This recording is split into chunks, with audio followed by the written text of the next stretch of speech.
Good afternoon, ladies and gentlemen. I'm David Rooney, publisher of the Revelstoke Current, and welcome to In Conversation, our periodic discussion of all things political. And today, I'm fortunate to have our member of the Legislative Assembly, Norm Macdonald, in Revelstoke for the Rod and Gun Club. He didn't come here just for this, yes, but for the banquet. He's here for the banquet. My 10th banquet. Is it your 10th? My 10th, actually. That's a lot of good food. curried cougar and things like that. Yeah. So it should be pretty good. We're going to talk about a few things today. And first off, Norm, what are you hearing from constituents here in our riding? What's of concern to them? What are they bringing to your table? Well, there's of course, a lot of things we're starting to hear again, concerns from seniors about not only the cost of living, but things specifically about the care, the level of care for seniors. Now here in Revelstoke, of course, we're fortunate with the cottages, which we've been built over the last number of years. But I think what we inevitably are going to see is in all of our services, we're going to see the squeeze that is coming with the constraints on funding, both in healthcare, in education. You see it, social services. So we get those sorts of concerns where it starts to show up in people's lives. It is true that for healthcare, for education, the budgets grow year to year, but they're simply not meeting the predictable needs of the predictable costs. They're not keeping up with the costs. So we hear about those things a lot. For example, this week we've dealt with some fairly dramatic examples of where there are environmental laws that simply aren't being followed, and people are realizing there's just not the capacity or the willingness to do that work. We're hearing from people, and we have for months now, who are trying to deal with income assistance but have to wait an hour on the phone, so it's clear that the government hasn't bothered to put capacity there. As I say, there's the ongoing issues around class size and composition in our schools. So these sorts of issues are showing up. Other things that come up all the time are to do with highways, and there's the constant constant raising of the need for upgrading to the Trans-Canada, the Revelstoke and Golden in particular field. They raise this issue constantly. When are we going to see some of these projects in this area go ahead? And it's very frustrating for me, because I think the government purposely builds expectations about moving ahead in a meaningful way, and then we don't see the follow through year after year. Well, it's being done piecemeal, isn't it? Kilometer here, a kilometer there, kind of thing. Well, the Premier in 2012 did a speech, and I mean, Premier Campbell talked about working on the Trans-Canada too, but the Premier Christy Clark did a speech in 2012, I think it was, at the UBCM, and I guess she parsed her words properly or cleverly, because she didn't actually say she was going to complete it in 10 years, but she left you with the impression. She said, I think something like, would it be nice if in 10 years we had completed the 4-laning and dividing of the Trans-Canada, and I commit. And then she gave a certain amount of money, 600 million or something like that. Not nearly enough to really do the job, not anywhere close to enough to do the job, but you certainly left that speech thinking that there was something coming. Yeah. And we just haven't seen it. At least for Gordon Campbell, he could point to the work done far from Revelstoke, but nevertheless, real investments in the kicking horse near Golden. I mean, those were big projects that he needed. The kicking horse needed it badly. I mean, that was one of the worst, scariest sections of highway in North America. And there's still a portion left to be done that you have to go through. I mean, I travel it a lot, and it's 40 kilometers an hour, and there's debris on the road. So at least he had done something, but really, since 2009, I don't think that you can point to a really major project. Some bridges have been replaced that were poorly aligned, but we're also falling apart. I mean, the Donald Bridge, for instance, was actually physically falling apart and had to be replaced. So there's about 280 kilometers, and I guess this drifts into the budget part of what we're going to talk about, because I look in the budget every year to see whether in the section of the financial documents that are tabled, it lays out the 3-year projection for spending on the Trans-Canada. So it's there, I think it's on page 33 or 34. It just lays out what they intend to spend. And again, this year, I think it's 40 million, 60 million, and then in the 3rd year out, it's up to 100 million. And these are not insignificant sums of money, but we are talking about, if we're going to complete the twinning and dividing of the Trans-Canada, we're talking about figures like $6 and $7 billion. Mm. And so really what $40 million buys you is, it doesn't even buy you replacing the bridge. The Donald, the replacement of the Donald Bridge across the Columbia near, between Golden and Revelstoke, that was $63 million. So I just don't see the intent. I don't see the actions in any way matching the rhetoric. I mean, we've had, before the 2009 election, we had signs up on the Trans-Canada that said, it's coming, you know, it's 4-laning from the Alberta border to Kamloops. We had new signs in 2013, and as I said, we had the speech by the Premier. We had, prior to the 2013 election, the Minister of Transportation, at that time Mary Pollock, coming to Revelstoke with a consultation process. How do you want the road aligned? I mean, all of this seems to be trickery rather than something real and substantive, and I think that we deserve more than that with an issue that is not only the inconvenience of the road being closed, but as people here know, it's life and death, and people in Revelstoke are asked to not only drive these roads, but also to, you know, to be the first responders and such. So it's past time to just get on with it and do the job. Hopefully the federal government is going to come through, and hopefully when that happens, the provincial government will step up and actually do the work that needs to be done. Well, that would depend, I think, on how large a deficit Justin Trudeau wants to play with. Yeah, I think there's going to again be a lot of conversation about debt and deficit. And I think here, this is again, it's more than a quibble with the BC Liberals. I think that they have to take their responsibility as government seriously in terms of educating the public as to what is really going on. And I think they very purposefully confuse the books of the province. And I don't think it's a healthy thing. I mean, people can make choices if they're given accurate information.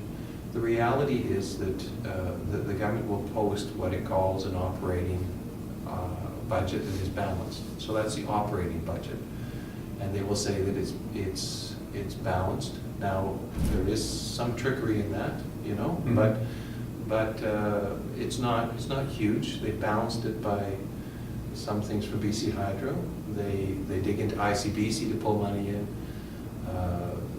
They raise MSP payments. They do a lot of things that you could argue about, but they don't provide money perhaps for priorities that I think they should be properly funding, but that's their starting point. Now, separate from that is the provincial debt.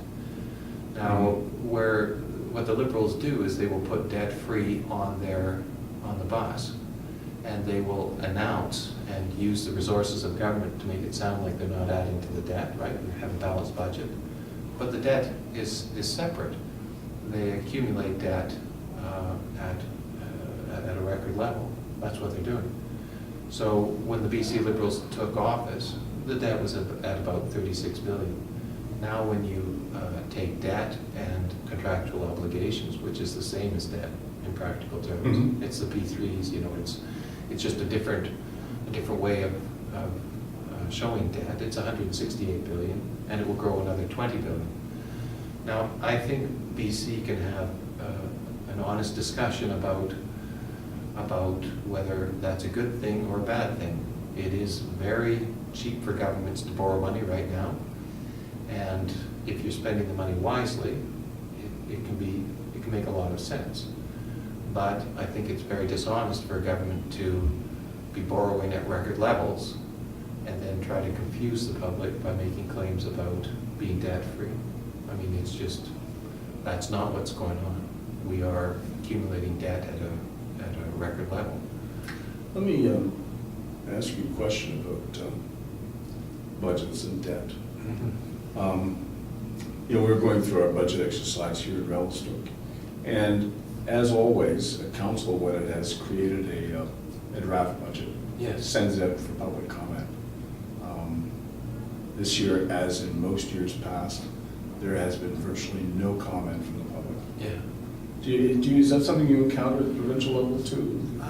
Well, I mean, it is, these things are a bit complicated. I think as you know, I remember when I first came onto council, I can honestly say the first year, I would go and I would sit down with people who'd served on council before, and they would try to walk me through it and explain. And I thought the first year I participated actively, but by the third year you realized that first year I didn't really know very much. It's a bit complicated. But having said that, if a council wants to, they can explain to the public in an accurate way. And I'm pretty sure your council will take that obligation on. You can easily confuse the conversation for the broad public by mixing up, because your tax rate will change from year to year, but the amount that somebody's paying might be something very different. So it's always important for the local government to express it in a way that's understandable to the public and matches what they're going to experience. And my experience with local government is they always try to do that. You know, they try to be pretty honest and try to take something that elements of it can be complicated, but they try to make it simple. And I think there's no reason why a provincial or a federal government can't do exactly the same thing. You know, whether they get a huge amount of participation or not, they have to lay it out properly. And there are places you can always go and look. We get the documents from the Ministry of Finance when the budget is laid down that I trust completely. They're bureaucrats doing it. They have legal obligations. They don't fill up the documents with rhetoric. They just give you numbers and then they explain them. That's what government should be doing always. The BC Liberals have about 250 people in communications, and very often you will see them spinning something that is clearly intended to not only misrepresent the truth a little, it's a huge misrepresentation. So instead of having a debate about debt, which it's a debatable point, is this money, does it make sense to borrow it and go ahead? For instance, I would say if we were borrowing money to do the Trans-Canada right now, and then you had apprenticeships and you had the economic activity it would generate in an area that's, you know, things are in rural BC are you know, fairly difficult right now. We have a few bright spots, but it's pretty difficult. I would argue that would make sense. Site C, on the other hand, I would argue that the evidence isn't there, it hasn't been fully examined, and the case hasn't properly been made. But that's the sort of discussion you should be having, not a fake discussion about LNG that's not happening, right? Yeah. That's just fake. That's just a fake discussion, and a fake discussion about being debt-free. Or not debt-free. Let's have the discussion about whether the record debts we're accumulating are on projects that make sense. You know, like that's, I think, an obligation the government has, given the resources they have to put their view of the world out into, you know, the broader realm. We're hearing a lot less about LNG. Well, it never was. It never was real. There was always an opportunity, but the opportunity was maybe for one LNG plant or two, okay, which would be great. But even the jobs, an LNG plant employs fewer people than Downey, right? So when we're actually talking about, would this change the province or the economy of the province? Would it be $1 trillion industry? Well, that's not true. It might be a useful part of the economy of Kitimat or the economy of Prince Rupert, or it might help out maintaining the activity in Fort St. John. But they talked about $1 trillion. Well, that's a made-up number. They talked about 100,000. There is absolute proof that that was a made-up number, you know? There was no truth to it. Mhm. And they talked about, they're still talking about, in this budget, if you can believe it, they have a prosperity fund. They talked about it being $100 billion out of, that would come from LNG revenues. Well, that was always completely impossible. The revenues we get from natural gas now are 1/3 of what we had when the NDP was in power, right? It's just those are the raw numbers. And the tax framework that we put in place, that all MLAs looked at and voted on last summer, it means that even if an LNG plant started, we wouldn't get revenue from that LNG plant for 8 years after it was up and going. And even then, it would only be about $100 million a year. So you don't come close to figures like $1 billion, and getting rid of sales tax and getting rid of the debt. Like, all of that was completely fictitious, not in the normal political sense of a bit of an exaggeration, right? Like, all politicians exaggerate a little bit. This was like out by realms of 1,000, to Mhm. 1. Like, it was nowhere close to real. And the other part that frustrated me is I just had to go to the library at the legislature and ask for articles from other parts of the world to see what's going on with the price of natural gas. Because the whole idea of liquefied natural gas is that there's a price difference between North America and Asia. And there was for a short period of time, but everyone knew that that was going to shift pretty quickly. Just as the pricing had shifted in North America, it would shift in Asia, which is what we've seen and what we'll continue to see. And so the government knew that it was wildly inaccurate in what it was saying. But to be honest, I think when they started, it was just before an election. They had grabbed onto something. They thought it sounded optimistic, which I suppose it did, but the reality, bless you, the reality has just been completely different. And for them to continue to talk about it, to set up this prosperity fund, which they've set up in this budget, is just, you must think we're so stupid, because none of it is natural gas money. It's just money that they put in, and they say it's $100 million, which I think is easily confused with $100 billion, which was their promise, but it's straight tax money. In fact, the $100 million is the amount more they're collecting from MSP this year, right? Well, I lived in Alberta for 21 years, and I saw what the Progressive Conservatives did there with the Heritage Fund that Peter Lougheed created. Yeah. I mean, it was an excellent idea. Yeah. But Don Getty and subsequent premiers after Lougheed left looted it. Oh yeah, it takes tremendous discipline from a political class to manage funds like that. I think we often look at Norway and see what they've done successfully with the North Shore oil, and the fact that I think pretty well every Norwegian is a millionaire, right, with the funds they've saved. But there's not many examples of the political class having discipline with money, like Peter Lougheed did. He set something up, which I think is hugely reasonable. It wouldn't be a bad idea to do the same thing here, but we would have to be in a place where funds were actually coming in, and that was never going to happen. But, I mean, if you can imagine the promise, 100,000 jobs, no sales tax, which brings in $6 billion a year to the provincial treasury, get rid of $168 billion debt, and create a $100 billion prosperity fund. And now, for the next 3 years, the government projects what revenue from LNG? Zero. That's a pretty big miss. That's, I can't imagine that there's been a bigger miss. Well, this is the kind of thing that can and probably will come back to haunt the government during the next election, which is, 2017. Yeah, it's coming up. Yeah, I'm not sure if it will. Who knows? I have no idea. It's hard. It's hard to be a politician now, because you look across at the states as to what's going on, and it just seems all a bit crazy and against what you would think would be happening, with Trump and so on. So it's hard to judge. Having said that, I thought last year was a good year, as we've talked before. Mm-hmm. I was really happy with the change in the federal government. I'm still optimistic about that, and I think that it will be, coming on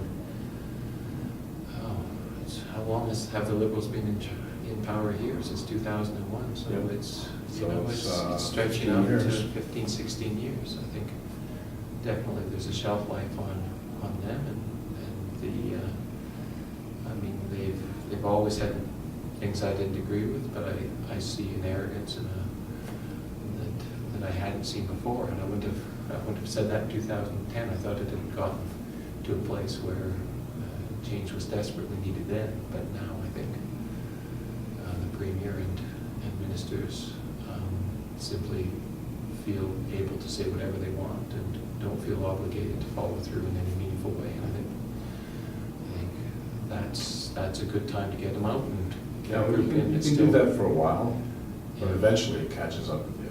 Yes. There are two economies that are here in BC. They will have TV ads that talk about BC having the number one economy. I would say that's compared to other provinces that are having trouble. You know, that's, to be honest, that's less that the economy is great here. And I'd say the economy in BC is between rural BC, where it's far more difficult than what appears to be taking place in the Lower Mainland. We have to remember that with the Lower Mainland, the measurements they're using are things like GDP, and that is hugely distorted by real estate. The real estate bubble that is there doesn't really add to jobs. It in many ways makes people's lives more difficult unless they own a home, which they will see the value go up. But it is I would say probably a distortion of what people are actually experiencing in life. And what we know in rural BC is times are pretty tough. We have people coming back from the oil sands that would live in Revelstoke or in Golden and work there and make good wages, and those jobs are going for the time being. The mining industry, the Premier promised 8 new mines. Well, I think there's 3 that have opened in the last little while, but 16 have closed. So mining is really challenging. Forestry should be doing great, and we're lucky in Golden and Revelstoke with employment, but this should be a boom time, and it's not. And we're seeing mills close, like Canal Flats, which I represent, has closed, and it's not a boom time, and so that's troubling. I think tourism's up because of the low dollar, and that's exciting. But you know, and of course, that LNG is not happening at all. So for rural BC, it's pretty, you know, it's pretty tough, and there's some serious issues that need to be worked out in the province. We have to reinvest in the forest to keep it healthy. We have to figure out the First Nations role on the land base. That we need to get some certainty for First Nations and for us and for companies that want to operate here, and I don't really see that work being done in the way that it needs to be done. Anyway, to jump to the budget, the concern that I have is with the fact that the middle class is getting nailed with it. There again is a $230 billion tax cut for the richest 2%, which I don't think there's many in town that impacts. That's not something that people in Golden or Revelstoke benefit from, and I also think they're the last group. I don't even think they asked publicly for a break. I just don't think they're the ones who need a break, and we're seeing the middle class nailed with MSP going up. We're seeing the hydro going up, ICBC going up. You know, it's one thing after another that cost to the middle class, and of course the people that are really squeezed are those that are most vulnerable. And you know, it's impossible for me to believe that with the level of support the government gives that they would really seriously expect people to do in any way proper. Then there might actually be an opportunity to get rid of the Liberals this time. Pardon me? There might actually be an opportunity to get rid of the Liberals this time. It's you know, you can squeeze people, you can squeeze the middle class only so far, Yeah. and then they're going to revolt. Let's talk about Alberta for a second, because I think we were going to, in the throne speech, there was something The throne speech is where the Governor General reads a speech that's prepared by the Premier's office, and they're supposed to lay out the goals of government over the session. So we're sitting from February till June, and the government is supposed to lay out the roadmap. But they spent an awful lot of their time criticizing Alberta, which I presume is a knock on the fact that Alberta has an NDP government. So that was the politics, I'm sure. But it was a particularly unsavory and distasteful thing to do, because first off, in criticizing Alberta, I think they're dishonest in that for Alberta, which up until very recently had right-wing governments, the support for the most vulnerable is often 60 or 70% higher than what it would be here. So there's supports. They don't have MSP. They don't have sales tax. All of their communities have natural gas. Like, the cost of living in Alberta is much lower. The tax level is much lower. The quality of health care and services for the most vulnerable is much better. And it just seems, okay, they're in a tough time right now, but Alberta have been very good neighbors to us. Less so in Revelstoke, but in Golden, anybody who is in need of serious medical care doesn't go to Vancouver or very often Kelowna. They will go straight to Calgary. Yep. And Calgary has always accepted British Columbians, and they are also an important part of our economy. We invite them here to snowmobile here in Revelstoke. They come here for the summer because it's beautiful. They come here to ski. I just thought it was, and I understood what Premier Clark was trying to do with get a dig at the NDP, but to what end? At the same time, you're insulting a neighbor that's in a tough time right now, but you know, they're going to be back, and they're going to hire British Columbians again, and they've been very good neighbors. I mean, my kids went to university there. You know, people, friends and family have been sick, have been rushed to Calgary to be taken care of. It just seems that if ever there was a time to be gracious, it's when a neighbor is having a tough time. So I thought it was particularly a cheap shot to put it into a throne speech. I just thought, Well, it shouldn't have been in there. You know what, I mean, a lot of Albertans were deeply hurt by that. I read the Alberta media daily, and stuff being written by columnists out of Calgary and Edmonton where, I mean, they were agog. They were just aghast at what was said. And, you know, at some point, that kind of thing is going to come back to haunt us. yeah, I think most Albertans their experience at BC would be such that they always know they're welcome.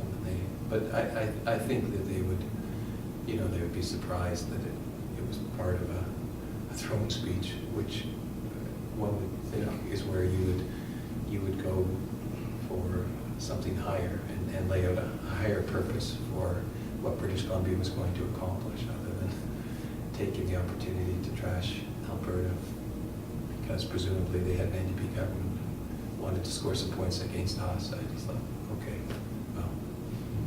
Well, strange choice. they voted NDP for a very specific set of reasons, and you know, whether they like the result now or not is irrelevant. We gotta live with it. Well, that's democracy, right? That's right. And you know, and the fact is, you know, Revelstoke has never voted for a Liberal government, but she's the Premier, right? Like, it's right. not as if you get to say, well, I'm not going to recognize that person. That's democracy. And with Stephen Harper, he wasn't my choice, but when I met him, he was Mr. Prime Minister. Right? Mm-hmm. That's how it works, and you can't cherry pick when democracy is, you know, you can't say, well, I like the fact that so-and-so was elected, but I don't, so I'll accept that, but I won't accept when somebody else is elected. It's just, it's how it works, and everybody gets their chance. So, yeah, that's who they chose, and there we go. Yeah, so it's it will be interesting. We have a session, as I say, that goes into towards June, it will be interesting to see what the government has, since the LNG initiative seems to have fizzled. So what next? Where to go from there? Yeah. Got any sticks with which you can beat them?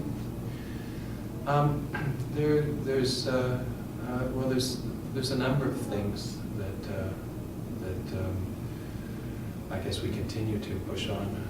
In question period now, it's mainly related to budget and what they've done with some of the items that where they made claims about increasing disability, but they actually took something away and then gave something back, and so the actual improvement was minuscule, and so we would point those things out. But there's a number of areas of cronyism, which is another thing that just creeps into governments that have been in power too long. We have Gordon Wilson, who's been given another, he's been given another 2 years at $150,000 a year to promote LNG. Well, it's just a gift for his support in 2013. But there's a whole series of these sorts of things that are going on around government that just are, they're just not fair, and they're unseemly, and like I say, that this wouldn't be the first government to have those sorts of things happen, but it tends to be a sign that a government has become tone deaf to the realities of what other people face. People just want a fair shot at it, and they sure don't like it when people are given a hand up that they don't particularly need, simply because of Who they are and who they are. And, yeah, it's the cronyism. So speaking of the cronyism, I've heard that the government has recently taken on a number of former progressive conservative party people. yeah, so there's a number that have come across from Alberta, the former conservative government, and also I think over a dozen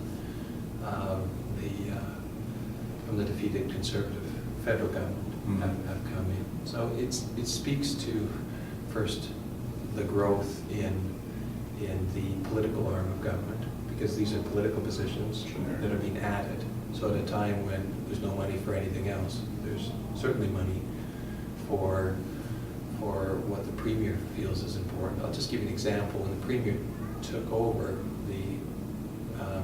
her communications branch the budget was 11 million, it's up to 38 million. So these are just communication people. So they'll be on Twitter, they'll be on Facebook, they'll be doing press releases, and it's about 250 of them. So that's the biggest newsroom in the province, and they can overwhelm a news cycle with the government view of the world.